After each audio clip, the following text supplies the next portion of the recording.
Okay, so once again, Gozyuger continues to be a fantastic series that I tune into every single week. And episode 29 was another prime example of Gozyuger continuing to be peaked and continuing to be a really good show. And I did not see this coming. I'm glad I stayed off Twitter for the big reveal. That was the big reveal for this episode, because when I saw one reveal in this episode, I thought, oh, that's a cool reveal. I got spoiled from Twitter, but the main plot of this week's episode, which is going to be the big plot moving forward for our characters, for one of our characters, I was able to dodge spoilers for that all weekend. So I got lucky. But Gozyuger episode 29 is titled Episode 29, The Ultimate Hospitality, Ryugi is Serious. So the thing with this episode, it's a Ryugi-focused episode. Only gripes is that his whole character crisis that he goes through is what happened in the summer movie. The summer movie that I haven't watched yet because, I don't think it's out there subbed yet. But you kind of have to watch the summer movie to understand what Ryugi is going through in this episode, because it's kind of integral to the plot here.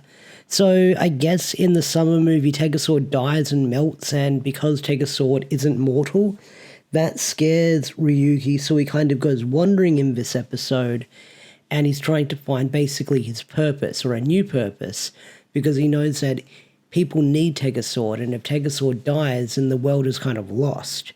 That's what I kind of gathered from that. But there's also the hospitality monster going on in this week's episode. I mean, we'll get to that when we get to that, but there's also the other plot line in this episode when you have Ryukio and Mashiro confronting Rei. And this is where we get this amazing fight scene between the two of them. We get this 2v1 scene going on in this episode. And we get the big reveal of what that ring was that Rei had a couple of episodes ago. And we learn it's the Calamity Ring. The Calamity Ring has the ability to absorb other rings. So Rei's able to turn into Magi Red, but not only that, Zenkaiser, but during the battle, he turns into Zenkaiser Black, which was pretty freaking cool. And he turns his guns into lightsabers as well, and they've even got the sound effects going for it. But that was a really cool fight scene we got between the two, or the three of them, the 2v1, because, the fight choreography was really great in that scene, especially when the freaking trolley was kicked into Ryukio, and then you had Mashiro kicking it away and freezing it. That was really cool. But yeah, the Calamity Ring. So it looks like the Calamity Ring might be why Rei has gone a little bit cuckoo and crazy more than usual. But the Calamity Ring looks like it's going to be a big player or a big threat moving forward with what it can do. Because if it can absorb rings, then that's going to be a big threat for our heroes moving forward if they have their rings stolen. But not only that, he's able to transform without a Tegasword as well with the Calamity Ring. So that kind of makes it a very powerful object. Alright, I might as well address this now because I am looking at it on the wiki just to make sure I don't make any mistakes with names while doing this review. Apparently it's also called the Infinity Sentai Ring, not the Calamity Ring, so I guess depending on how you go, whatever translation you're using, it's going to be called that.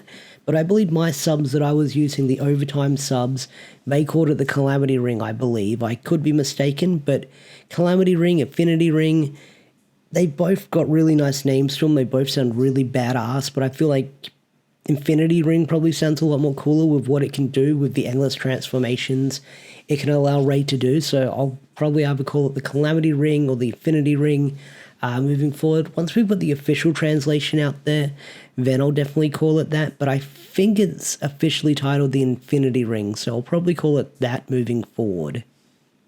Alright, so we've got the hospitality monster in this episode, and our rangers do find the hospitality monster. They are saved by Ryugi, although he kind of does blunder the save of the day because, he sees the melted Tegasword in the reflection of the tea, so he pours it all over the monster, or chucks it all over the monster, and then they end up fighting it.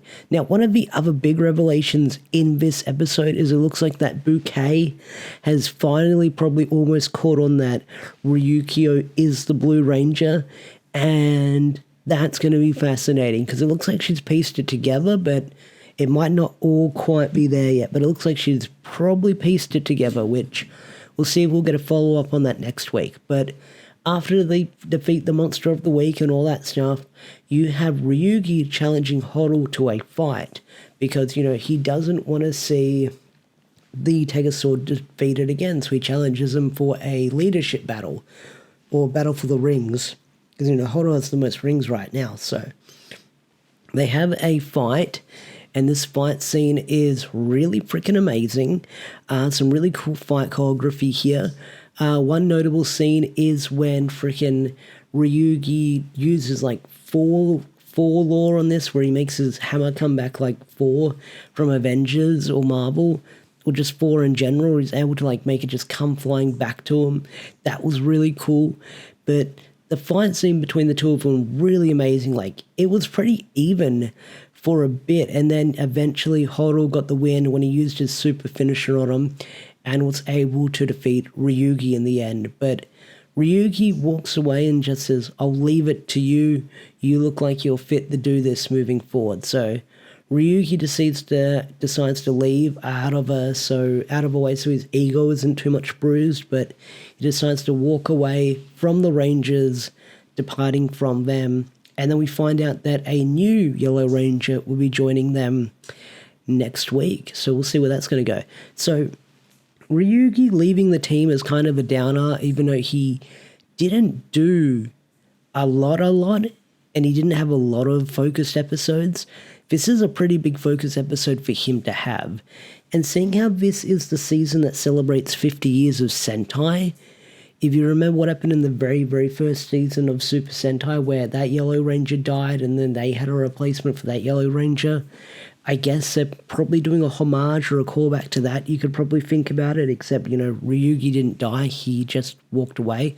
But I'm hoping that they stick to this storyline moving forward. I'm hoping that it's not resolved in 1 episode or 2 episodes and then Ryugi's back on the team again. I'm hoping that this is going to last a while, because next week we're in the 30s, so we've only got 20 more episodes left of Gozyuger after that, so we'll see what's going to happen. So hopefully he's gone for a little bit, and then we'll probably see him closer to like the finale or something like that, or the third quarter of the show. So, well, this is kind of the third quarter of the show that we're entering, but we'll see what happens. But either way, this episode was freaking fantastic, and I'm glad I wasn't spoiled on the whole Ryugi thing with him leaving the team in the end. So we'll see what happens. But either way, Gozyuger continues to be freaking awesome, and I can't wait to see where that's going to go moving forward.